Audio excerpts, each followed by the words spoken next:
All right, so get this.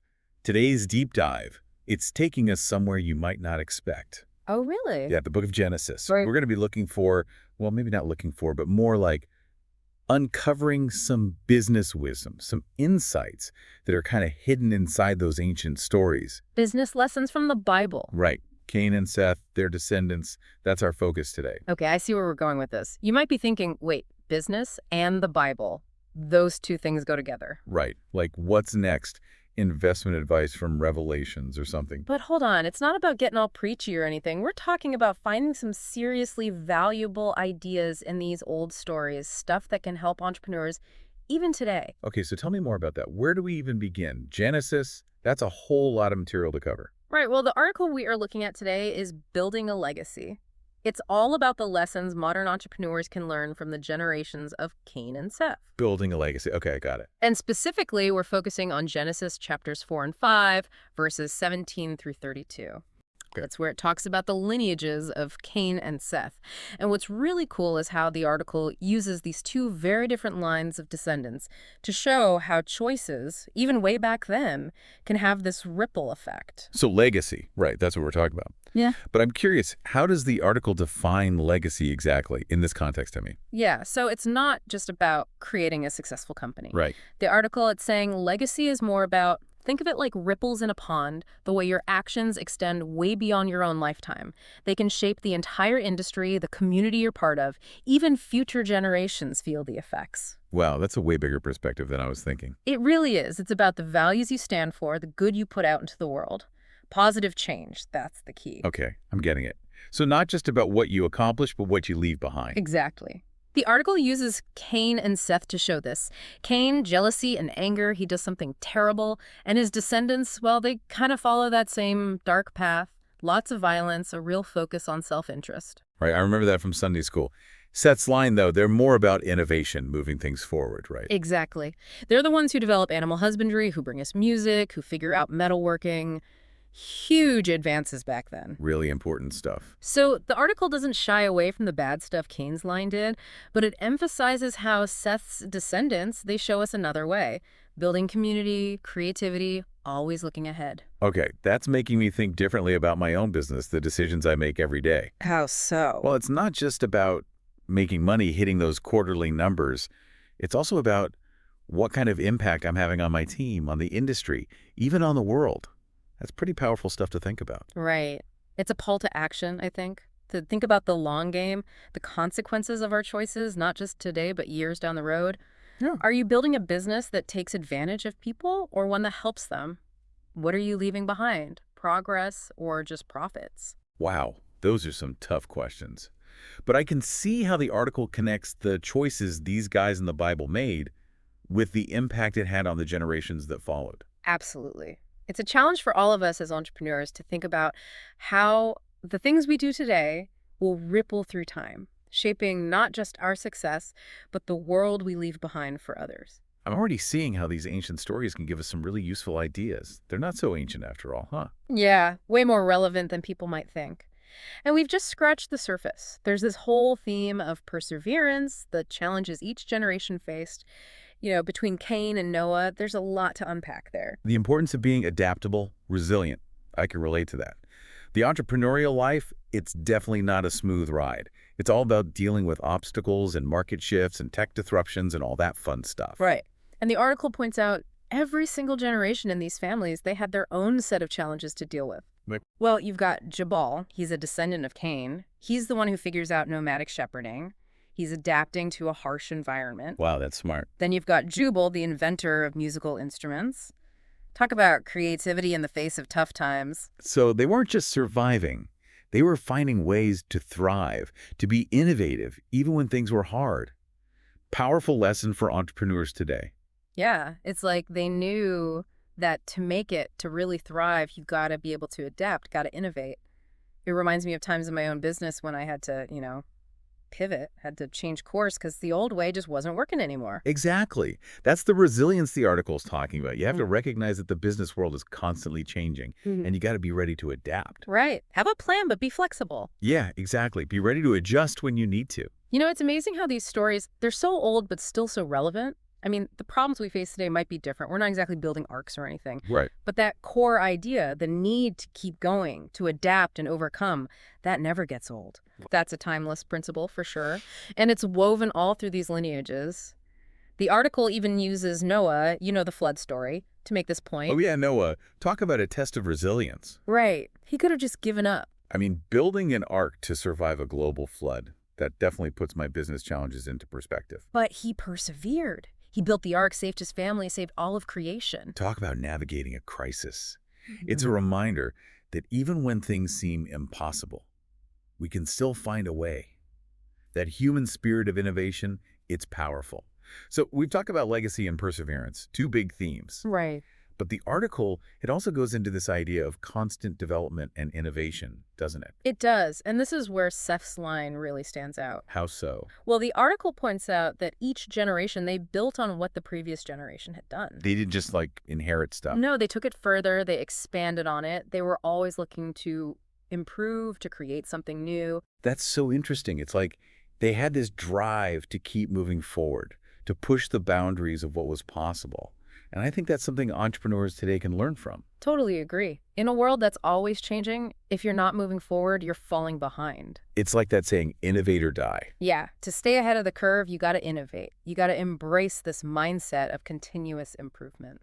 So it's not just about having one good idea. It's about making innovation part of your company culture. Always looking for ways to improve, whether it's your product, your service, your processes. Precisely. And the article gives some great examples of this from Seth's lineage. You've got Tubal-Cain, the first blacksmith, mastering metal tools and weapons. Okay. And his brother, Jubal, he invents musical instruments, bringing joy and art to their community. Things we might take for granted today. I know, right? But back then, these were huge innovations. And they show that innovation isn't just about tech. What else is it about? It's about problem solving, creating value, enriching people's lives. It doesn't matter what industry you're in. Whether you're making software or baking bread. Right. There's always room to innovate, to find ways to do things better. And that's a powerful message for entrepreneurs. You don't need to be some kind of genius to be innovative. You just have to be curious, willing to learn, to grow, to try new things. Yeah, absolutely. The article, it really emphasizes that. It encourages entrepreneurs to be trailblazers, to go beyond the status quo. To inspire others. Yeah. And it's not just about keeping up with the competition. It's about setting the pace. Forging new paths, creating a better future. So thinking about our deep dive today, we've got these three powerful themes running through it. Legacy, perseverance, and innovation. And they're all kind of connected, aren't they? They absolutely are. You can't build a legacy that lasts without facing challenges head on and being willing to adapt and innovate. They all work together. And thinking about these biblical stories, it's like each generation is building on what came before. Like links in a chain. Both the successes and the failures. It makes you realize that we're all part of something bigger than ourselves. That's a good way to put it. The choices we make today, they have an impact down the line. It's like we're all weaving this tapestry of human progress. What kind of threads are we adding to it? Are we contributing to a story of progress, innovation, and positive change? That's a question we should all ask ourselves. Mm-hmm. And it's not just about business. It's about how we live our lives, Right. what we value, how we treat others, what kind of impact we have on the world around us. Couldn't agree more. And that's what makes this deep dive so interesting. It's not just about taking business tips from old stories, It's about exploring these bigger ideas. like legacy, perseverance, innovation, and how they can help us build a better life, both in business and personally. You know, I have to admit, when we started this, I was expecting something totally different. Really? What were you expecting? I thought we'd be talking about, I don't know, maybe the Tower of Babel or something, making some kind of metaphor about building a business. I get it. People often think that finding business lessons in the Bible means finding exact parallels. Like a one-to-one match. Right. But the real value is in exploring these deeper themes, these universal truths about human behavior and decision-making. And the article does a great job of that. It takes these old stories and finds some really profound insights. Insights that are just as relevant today as they were thousands of years ago. It's a testament to the power of these narratives. They continue to speak to us across time. They offer guidance, wisdom, inspiration for navigating the world today. I'm starting to see why you were so excited about this deep dive. It's so much more than just scratching the surface. It's about what it really means to build a legacy, to overcome obstacles, to embrace innovation and create positive change. Absolutely. And the best part, we're just getting started. The article goes on to give some practical advice on how to apply these principles. Oh, so there's more. We'll dive into that in the next segment. All right, so we've explored these big ideas, legacy, perseverance, innovation, looking at them through the stories of Cain and Seth. But how do we actually use this stuff? I mean, how do we take these ancient insights and make them work for us today as entrepreneurs? That's the question, isn't it? And the good news is the article doesn't just leave us hanging with these big concepts. It gives us some real practical advice. Okay, good. I'm ready for some actionable takeaways here. It starts with awareness, taking a step back, really looking at the choices you're making and the impact they have. So it's that self-reflection thing we were talking about. Asking yourself, what do I want my business to be about? Am I creating something good for others or just trying to make a buck? Exactly. The article suggests you think about your legacy statement. A legacy statement. Yeah. What's that? What do you want to be remembered for? Not just as a business person, but as a human being. That's interesting, like a mission statement for your whole life. You got it. It makes you think bigger. It's about the values that drive you, the impact you want to make on the world. I like that. And it doesn't have to be this big fancy thing. It can be simple, just a guiding principle. Okay, some examples. Sure, maybe it's to empower others through entrepreneurship or to create products that make a real difference. I see. So having that clear sense of purpose can change how you approach your business. It affects everything from hiring to marketing to what products you develop. Definitely. And when you're faced with those tough decisions, that legacy statement, it can be like your compass. It keeps you on track. So awareness is step one. Yeah. But what about perseverance? You know, the article talked about all those challenges those people in the Bible went through. How do we develop that grit, that resilience? The article, it emphasizes the importance of your network, the people around you. Build a support system. Surround yourself with people who get your vision, people who will be there for you when things get tough. It's like having a tribe. That community of support makes a huge difference, right? Huge. A mentor, a business partner, other entrepreneurs, people you can turn to for advice. Just to listen sometimes, too. Exactly. Keeps you motivated, keeps you going when things get rough. And don't forget to celebrate the wins along the way. So important. It's easy to get so focused on the next goal that we forget to acknowledge our accomplishments. We got to celebrate those victories, big or small. It'll keep your spirits up and remind you why you started this whole journey in the first place. Okay, so we've got awareness, we've got perseverance. What about innovation? How do we keep that innovative spirit alive in our businesses, like those generations in Seth's line? They kept building on what came before. That's right. The article emphasizes continuous learning and experimentation. Stay curious. Always be looking for new knowledge, new ideas. Be willing to try something new, even if it's a little scary. Exactly. Embrace that growth mindset. Always be learning, growing, pushing yourself to think differently. So what are some ways to do that? The article gives us some good tips. Attend industry conferences. Read books and articles, even if they're not directly related to your field. So step outside your comfort zone a little. Right. Experiment with new technologies or business models. Sometimes the best ideas come from the most unexpected places. Be open to new perspectives, right? Even if they sound a little crazy at first. And don't be afraid to fail. That's part of the process. It's how we learn. You can't make an omelet without breaking a few eggs. You got it.